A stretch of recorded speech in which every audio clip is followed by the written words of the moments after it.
ویستفالا خارنه لدهو که هات انجام دام به بجداریا هجمارک زورج خارنگه و کمپانین هریما کردستانه ادوه ویستفاله دا برهم سخلم و خمالی هات نشادان اجبلی خارنه هند کمپانین برهم اینان جی بجداری دوه ویستفاله دا کرن.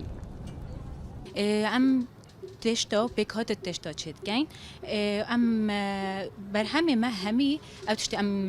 تدا استعمال گین کردستان همی دفرت کردستان بون مناف نوع پنیری ما چه گری هگین بینن ما زي تعفرين تدا کار اینای بکاتندی همی کردستان ناف مرابط ما چه گرین همی یت فقیه کردستان بخونه هر وصاف جوجی هنگ بینن وره و خوشا و ما چه گری هر همی او بکات ما استعمال کردن همی کردستان نه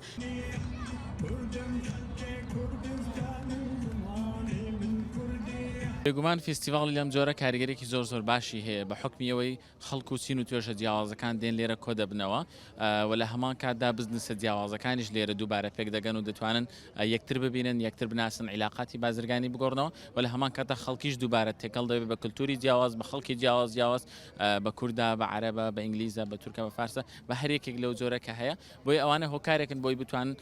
پێک بگەن و ئێمەش لێرە وەکو خۆمان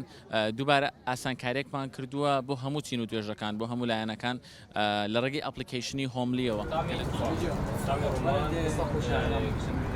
تشت سرنج راکش دوه ویستفاله دا بجداریا گج و جنان یا زیده بود به تایبەت گروپین درست کرنا خارنین کردواری و برهمین نافخویی. از بیشم همی که از زانم پشتی کروناه مگله که زرا ساخلمی آخو کرد و گله که از پشیمون بری هنگی ها زرا ساخلمی ند کرد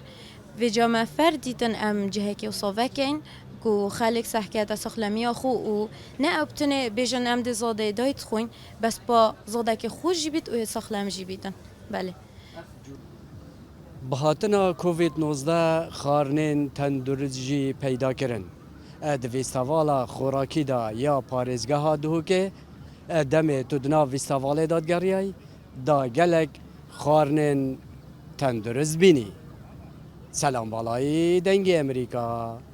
دۆهۆک.